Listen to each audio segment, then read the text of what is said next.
ಸಿಟಿಯಲ್ಲಿ moving population ಜಾಸ್ತಿ ಆದಷ್ಟು ಕ್ರೈಮ್ ರೇಟ್ಗಳು ಜಾಸ್ತಿ ಆಗ್ತಾ ಇದೆ ಸರ್. ಅದನ್ನು ಯಾವ ರೀತಿ ಕಡಿವಾಣ ಹಾಕ್ಬೋದು ಈಗ? ನೋಡಿ, it is very difficult to say. ನೀವು ಹೇಳ್ದಂಗೆ ಮುಂಚೆ ಕ್ರೈಮು CBDಗೆ, ಸೆಂಟ್ರಲ್ ಬಿಸ್ನೆಸ್ ಡಿಸ್ಟ್ರಿಕ್ಟಿಗೆ ಭಾಳ ಲಿಮಿಟೆಡ್ ಇರ್ತಾಯಿತ್ತು. ಆದರೆ ಈಗ ORR ಇಂದ STT ಇಂದನೂ ಕೂಡ ನಾವು ಹೊರವಲಯದಿಂದ ಒಳಗಡೆ ಬರ್ತಾ ಇರೋದು ಕೂಡ ನಾವು ನೋಡ್ತಾ ಇದ್ದೀವಿ. ರೋಡ್ ರೇಜ್ ಜಾಸ್ತಿ ಆಗ್ತಾ ಇದೆ. ನಿಮ್ಮ ಮೈಗ್ರೆಂಟ್ ಪಾಪ್ಯುಲೇಷನಿಂದ ನೀವು ಹೇಳ್ದಂಗೆ ವಲಸಿಗರು ಇರ್ಬೋದು, ಅವ್ರದ್ದಾದಂಥ ಒಂದು ಕಲ್ಚರ್ಗಳನ್ನು ತರ್ತಾ ಇದ್ದಾರೆ ಇಲ್ಲಿ. ಆವಾಗ ಸಾಕಷ್ಟು ಸಂಘರ್ಷ ಆಗ್ತಾಯಿದೆ. ಮುಂಚೆ ನಮ್ಮಲ್ಲಿ ಇಷ್ಟು ರೋಡ್ ರೇಜ್ ಇರ್ತಾ ಇಲ್ಲ. ಡೆಲ್ಲಿನಲ್ಲಿರುವಂಥ ರೋಡ್ ರೇಜ್ ಇವತ್ತು ನಾವು ಇಲ್ಲಿ ಕಾಣ್ತಾ ಇದ್ದೀವಿ. ಆಮೇಲೆ ಹೆಚ್ಚಾಗಿ ಯಾರು ಮಾಡ್ತಾ ಇರೋದು? ಹೊರಗಿನವರೇ ಬಂದು ಇಲ್ಲಿ ನಮ್ಮ ಕನ್ನಡಿಗರ ವಿರುದ್ಧ ಮಾತನಾಡೋದು ಅಥವಾ ಕಲೆ ಬಗ್ಗೆ, ಭಾಷೆ ಬಗ್ಗೆ ಮಾತಾಡೋದು, ಅದೆಲ್ಲ ನಡೆದಿವೆ. We have to control this. ಅದಕ್ಕೆ ಅಲ್ವಾ ನಾವು ಕೇಂದ್ರ ಸರ್ಕಾರದವ್ರು ಹೇಳ್ತಾ ಇದ್ದೀವಿ, ನಮಗೆ ಹೆಚ್ಚು ಹಣ ಯಾಕೆ ಕೊಡಿ ಅಂತ ಇರೋದಂದರೆ, we are the city that is absorbing the highest migrants.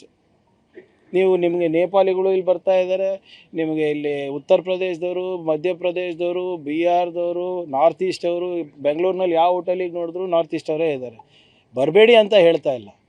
ಬಂದಾಗ ಇಲ್ಲಿನ ನಮ್ಮ ಸಂಸ್ಕೃತಿ ಏನಿದೆ, ಭಾಷೆ ಏನಿದೆ, ಅದಕ್ಕೆ ಗೌರವ ಕೊಡಿ. ಹೇಗೆ ನಾವು ಅಲ್ಲಿ ಬಂದಾಗ ನಿಮ್ಗೆ ಕೊಡ್ತೀವಲ್ಲ, ಅದೇ ಗೌರವ ಎಕ್ಸ್ಪೆಕ್ಟ್ ಮಾಡ್ತಾ ಇರೋದು. ನೀವು ಹೇಳ್ದಂಗೆ ಇವತ್ತು ಡ್ರಗ್ಸ್ ಹಾವಳಿ ಆಗ್ತಾಯಿದೆ. ಎಲ್ಲಿಂದ ಬರ್ತಾ ಇರೋದು ಸರ್? ಇದು ಕನ್ನಡಿಗರು ಮಾಡ್ತಾ ಇರೋದಾ? ಇದ್ರ ಹೆಚ್ಚು ಹಾವಳಿ ನೈಜೀರಿಯಾದಿಂದ ಬರ್ತಾ ಇರೋದು. ನೈಜೀರಿಯಾ ಮತ್ತು ನೇಪಾಳಿಂದ ಆಗ್ತಾ ಇರೋದು. ಇಲ್ಲಿ ನೀವೇ ಅಕ್ರಮ ನಿಮ್ಮ ಬಾಂಗ್ಲಾದೇಶಿಗಳು ಇದ್ದಾರೆ, ಅವ್ರು ಎಲ್ಲಿಂದ ಬರ್ತಾ ಇರೋದು? ನಾವು ಆಹ್ವಾನ ಮಾಡಿದ್ದೀವಿ ಅವರಿಗೆ? ಎಲ್ಲ ಕಡೆಯಿಂದ ಇದು ಬಾರ್ಡರ್ಗಳು ಪೋರಸ್ ಇರೋದ್ರಿಂದ ಇವೆಲ್ಲ ಆಗ್ತಾ ಇರೋದು. But yes, we are vigilant. ಇದು ತಡೆಗಟ್ಟಲಿಕ್ಕೆ ಸಾಕಷ್ಟು ಈಗ ನಿಮ್ಮದು ಬೇಡ ಬ್ರೋ ಕ್ಯಾಂಪೇನು ಡ್ರಗ್ಸ್ಗೋಸ್ಕರ ಇದೆ. ಟ್ರಾಫಿಕಲ್ಲಿ ನಿಯಂತ್ರಣ ಮಾಡಲಿಕ್ಕೆ ಈಗ ನಮ್ಮ ಸ್ನೇಹಿತರು ಹೇಳ್ದಂಗೆ AI ಕ್ಯಾಮ್ರಾಗಳನ್ನು ಅಳವಡಿಸ್ಕೊತಾ ಇದ್ದೀವಿ. ಕಮಿಷನರೇಟನ್ನು ವಿಭಜನೆ ಮಾಡಬೇಕು ಅಂತ ಮಾನ್ಯ ಮುಖ್ಯಮಂತ್ರಿಗಳು ಹೇಳ್ತಾ ಇದ್ದಾರೆ. So that we can decentralise our operations, decentralise our processes, but at the same time strengthen the hierarchy. ಅದನ್ನು ಕೂಡ ಮಾಡಬೇಕು ಅಂತ ಇದೆ. ಸೊ ಅವೆಲ್ಲನೂ ಮಾಡ್ತಾ ಇದ್ದೀವಿ. ಸ್ವಲ್ಪ ಟೈಮ್ ಆಗುತ್ತೆ, but we will get it done. ಸಿಟಿಯಲ್ಲಿ ಮೂವಿಂಗ್ ಪಾಪ್ಯುಲೇಷನ್ ಜಾಸ್ತಿ ಆದಷ್ಟು ಕ್ರೈಮ್ ರೇಟ್ಗಳು ಜಾಸ್ತಿ ಆಗ್ತಾ ಇದೆ ಸರ್. ಅದನ್ನು ಯಾವ ರೀತಿ ಕಡಿವಾಣ ಹಾಕ್ಬೋದು ಈಗ? ನೋಡಿ, it is very difficult to say. ನೀವು ಹೇಳ್ದಂಗೆ ಮುಂಚೆ ಕ್ರೈಮು CBDಗೆ, ಸೆಂಟ್ರಲ್ ಬಿಸ್ನೆಸ್ ಡಿಸ್ಟ್ರಿಕ್ಟಿಗೆ ಭಾಳ ಲಿಮಿಟೆಡ್ ಇರ್ತಾಯಿತ್ತು. ಆದರೆ ಈಗ ORR ಇಂದ STT ಇಂದನೂ ಕೂಡ ನಾವು ಹೊರವಲಯದಿಂದ ಒಳಗಡೆ ಬರ್ತಾ ಇರೋದು ಕೂಡ ನಾವು ನೋಡ್ತಾ ಇದ್ದೀವಿ. ರೋಡ್ ರೇಜ್ ಜಾಸ್ತಿ ಆಗ್ತಾ ಇದೆ. ನಿಮ್ಮ ಮೈಗ್ರೆಂಟ್ ಪಾಪ್ಯುಲೇಷನಿಂದ ನೀವು ಹೇಳ್ದಂಗೆ ವಲಸಿಗರು ಇರ್ಬೋದು, ಅವ್ರದ್ದಾದಂಥ ಒಂದು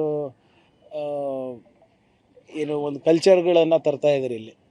ಆವಾಗ ಸಾಕಷ್ಟು ಸಂಘರ್ಷ ಆಗ್ತಾಯಿದೆ. ಮುಂಚೆ ನಮ್ಮಲ್ಲಿ ಇಷ್ಟು ರೋಡ್ ರೇಜ್ ಇರ್ತಾ ಇಲ್ಲ. ಡೆಲ್ಲಿನಲ್ಲಿರುವಂಥ ರೋಡ್ ರೇಜ್ ಇವತ್ತು ನಾವು ಇಲ್ಲಿ ಕಾಣ್ತಾ ಇದ್ದೀವಿ. ಆಮೇಲೆ ಹೆಚ್ಚಾಗಿ ಯಾರು ಮಾಡ್ತಾ ಇರೋದು? ಹೊರಗಿನವರೇ ಬಂದು ಇಲ್ಲಿ ನಮ್ಮ ಕನ್ನಡಿಗರ ವಿರುದ್ಧ ಮಾತನಾಡೋದು ಅಥವಾ ಕಲೆ ಬಗ್ಗೆ, ಭಾಷೆ ಬಗ್ಗೆ ಮಾತಾಡೋದು, ಅದೆಲ್ಲ ನಡೆದಿವೆ. We have to control this. ಅದಕ್ಕೆ ಅಲ್ವಾ ನಾವು ಕೇಂದ್ರ ಸರ್ಕಾರದವ್ರು ಹೇಳ್ತಾ ಇದ್ದೀವಿ, ನಮಗೆ ಹೆಚ್ಚು ಹಣ ಯಾಕೆ ಕೊಡಿ ಅಂತ ಇರೋದಂದರೆ, we are the city that is absorbing the highest migrants. ನಿಮಗೆ ನೇಪಾಳಿಗಳು ಇಲ್ಲಿ ಬರ್ತಾ ಇದ್ದಾರೆ, ನಿಮಗೆ ಇಲ್ಲಿ ಉತ್ತರ ಪ್ರದೇಶದವರು, ಮಧ್ಯಪ್ರದೇಶದವರು, ಬಿಹಾರದವರು, ನಾರ್ತ್ ಈಸ್ಟ್ ಅವರು. ಬೆಂಗಳೂರಿನಲ್ಲಿ ಯಾವ ಹೋಟೆಲಿಗೆ ನೋಡಿದ್ರು ನಾರ್ತ್ ಈಸ್ಟ್ ಅವರೇ ಇದ್ದಾರೆ.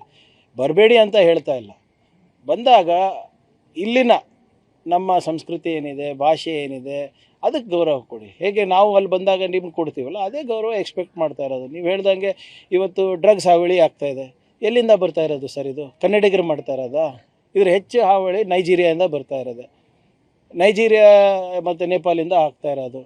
ಇಲ್ಲಿ ನೀವೇ ಅಕ್ರಮ ನಿಮ್ಮ ಬಾಂಗ್ಲಾದೇಶಿಗಳು ಇದ್ದಾರೆ, ಅವ್ರು ಎಲ್ಲಿಂದ ಬರ್ತಾ ಇರೋದು? ನಾವು ಆಹ್ವಾನ ಮಾಡಿದ್ದೀವಿ ಅವರಿಗೆ? ಎಲ್ಲ ಕಡೆಯಿಂದ ಇದು ಬಾರ್ಡರ್ಗಳು ಪೋರಸ್ ಇರೋದ್ರಿಂದ ಇವೆಲ್ಲ ಆಗ್ತಾ ಇರೋದು. But yes, we are vigilant. ಇದು ತಡೆಗಟ್ಟಲಿಕ್ಕೆ ಸಾಕಷ್ಟು ಈಗ ನಿಮ್ಮದು ಬೇಡ ಬ್ರೋ ಕ್ಯಾಂಪೇನು ಡ್ರಗ್ಸ್ಗೋಸ್ಕರ ಇದೆ. ಟ್ರಾಫಿಕಲ್ಲಿ ನಿಯಂತ್ರಣ ಮಾಡಲಿಕ್ಕೆ ಈಗ ನಮ್ಮ ಸ್ನೇಹಿತರು ಹೇಳ್ದಂಗೆ AI ಕ್ಯಾಮ್ರಾಗಳನ್ನು ಅಳವಡಿಸ್ಕೊತಾ ಇದ್ದೀವಿ. ಕಮಿಷನರೇಟನ್ನು ವಿಭಜನೆ ಮಾಡಬೇಕು ಅಂತ ಮಾನ್ಯ ಮುಖ್ಯಮಂತ್ರಿಗಳು ಹೇಳ್ತಾ ಇದ್ದಾರೆ. So that we can decentralise our operations, decentralise our processes, but at the same time strengthen the hierarchy. ಅದನ್ನು ಕೂಡ ಮಾಡಬೇಕು ಅಂತ ಇದೆ. ಸೊ ಅವೆಲ್ಲನೂ ಮಾಡ್ತಾ ಇದ್ದೀವಿ. ಸ್ವಲ್ಪ ಟೈಮ್ ಆಗುತ್ತೆ, but we will get it done.